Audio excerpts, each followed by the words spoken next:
Vamos a hablar de la motivación extrínseca. La motivación externa hace referencia a los factores del ambiente que nos llevan a dar una determinada respuesta, o repetirla y finalmente adquirirla. La motivación extrínseca surge a partir de incentivos y consecuencias ambientales. Así, el incentivo tira del organismo, pero esa atracción depende de la historia personal con el reforzador y ciertas características personales. Un estímulo neutro, al asociarse en el tiempo con otro que provoca automáticamente una situación, puede llegar a provocar esa misma respuesta. El proceso es el siguiente: por condicionamiento clásico o por condicionamiento operante. Por condicionamiento clásico, los objetos del ambiente adquieren propiedades hedónicas, tanto agradables como aversivas. Y, por condicionamiento operante, el sujeto emite respuestas voluntarias para acceder a esos estímulos o huir de ellos. La motivación basada en la anticipación de esas propiedades del reforzador se denomina motivación del incentivo. La motivación extrínseca, al encontrarse regulada por el ambiente, es aprendida por condicionamiento operante. Si bien, por condicionamiento clásico, los estímulos adquieren sus características hedónicas. Por condicionamiento operante se configura nuestra conducta dirigida a una meta, siendo los incentivos agradables los que provocan las conductas de aproximación a esa meta y los incentivos aversivos los que inducen las conductas de evitación. Los incentivos funcionan, entonces, por su valor hedónico. En definitiva, es la experiencia hedónica producida por las propiedades sensoriales de los reforzadores lo que refuerza la conducta motivada. El incremento o el descenso del reforzador durante la adquisición de una conducta afectará sobremanera a la ejecución. Pongamos un ejemplo. Supongamos que a un trabajador le concede 2 días de vacaciones cuando cumple los objetivos. Si por esta misma ejecución pasan a otorgarle solo un día, su nivel de motivación se verá afectado por cambiar el valor del incentivo. Incluso sus ejecuciones posteriores variarán más que las de aquel otro empleado al que siempre se le concedió un día por los objetivos cumplidos. A continuación hablemos sobre el efecto del incentivo en los niveles de motivación. Solamente la idea de que tal conducta llevará a tal premio puede hacer que la conducta se realice de forma más motivada. Así se pueden aprender respuestas tanto anticipando los premios como las consecuencias negativas. En definitiva, el incentivo facilita la ejecución por las expectativas que crea y por eso el valor del incentivo es aprendido. El valor del objeto no se encuentra en sí mismo, sino en el sujeto que lo percibe o interpreta. Ejemplo. Supongamos que el premio principal de un concurso de televisión es un apartamento en la playa. No tendrá el mismo valor para un concursante que posea un chalet a orillas del mar que para aquel otro que no pueda permitirse veranear en la playa.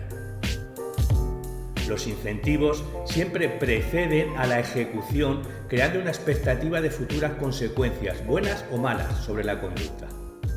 Los incentivos no causan la conducta, pero afectan a la probabilidad de que se repita la respuesta. Hay que diferenciar entre recompensa, castigo e incentivo, ya que el estudio de la motivación extrínseca se basa en la discriminación de esos 3 conceptos. Recompensa es un objetivo ambiental agradable que se da al final de una secuencia conductual y su objetivo es el incremento de esa conducta, medallas, trofeos, galletas, etc. Castigo es un objeto ambiental desagradable que se da al final de una secuencia conductual y su finalidad es reducir la probabilidad de que se vuelva a emitir esa respuesta.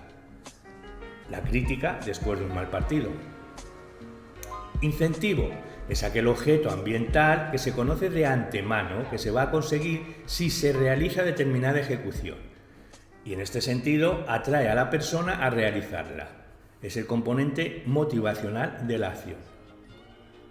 Se puede comprobar que un mismo objeto puede actuar como recompensa si se dispensa después de la acción e incrementa su posibilidad de repetición a través de sus valores como refuerzo, y también puede funcionar como incentivo si nos permite anticipar las consecuencias favorables de la ejecución de la conducta, motivando con ello la conducta de aproximación. Por ese mismo mecanismo, un estímulo aversivo puede actuar como castigo e incentivo aversivo. Como castigo, su objetivo es la disminución de la conducta, mientras que como incentivo aversivo provoca que no se emita la respuesta para no sufrir las consecuencias desagradables.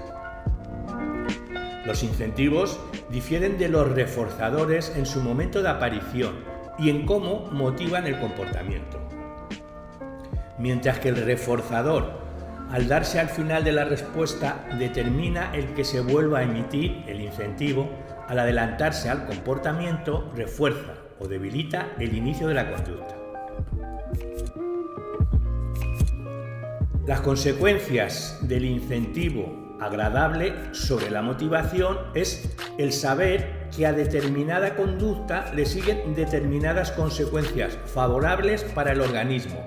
Le va a conducir a repetir la respuesta. Para conseguir el premio e incluso se va a dar una respuesta más rápidamente conforme ese incentivo posea más valor para la persona que ejecuta la acción.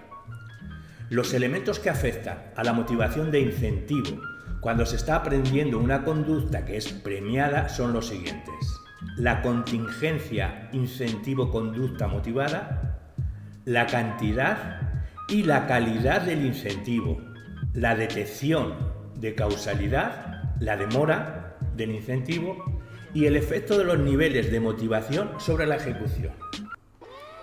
Hablemos sobre la contingencia incentivo dentro de la conducta motivada. En las situaciones expuestas hasta el momento se había empleado lo que se conoce como un programa de refuerzo continuo, porque la conducta emitida era reforzada en todos los ensayos. No siempre por hacer lo mismo en circunstancias similares obtenemos los mismos resultados.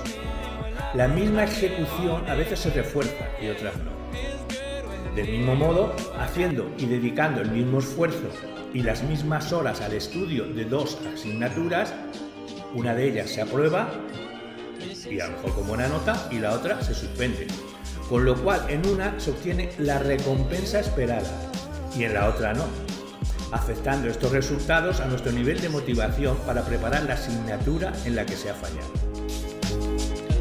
Cuando la ejecución de la conducta motivada no siempre es contingente con el incentivo esperado, nos encontramos ante lo que se denomina un programa de refuerzo parcial. Es decir, la emisión de la respuesta no siempre tiene las consecuencias que se deseaban. Los programas de refuerzo parcial simple son aquellos en los que el sujeto solo debe emitir un tipo de respuesta en cada ensayo.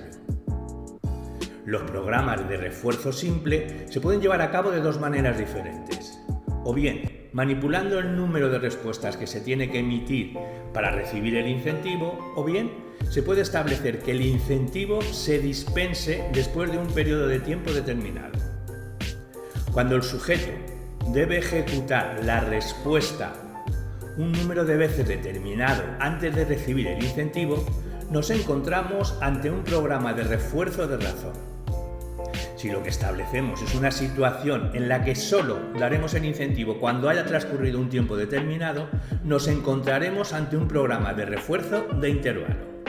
Pongamos un ejemplo. Una rata solo tiene acceso a la comida cuando oprime 4 veces la palanca en la caja de Schindler. O el vendedor que trabaja a comisión solo se le da el incentivo por cada 20 unidades vendidas. Ambas situaciones se denominan programas de razón fija, porque en todas ellas se dispensa el incentivo emitidas un número predeterminado de respuestas. Y en todas ellas se produce una tasa de respuesta consistente con una característica. El sujeto crea unas expectativas ante la situación que hacen que la respuesta se interrumpa temporalmente nada más recibir el incentivo. Pasada esta pausa, la respuesta vuelve a emitirse con vigor. Existe otra situación de refuerzo parcial que tiene en cuenta el número de respuestas y que se denomina programa de razón variable, en la que el número de respuestas que debe emitir el sujeto para obtener el incentivo varía de un ensayo a otro. Los programas de razón variable son los que operan en las máquinas tragaperras.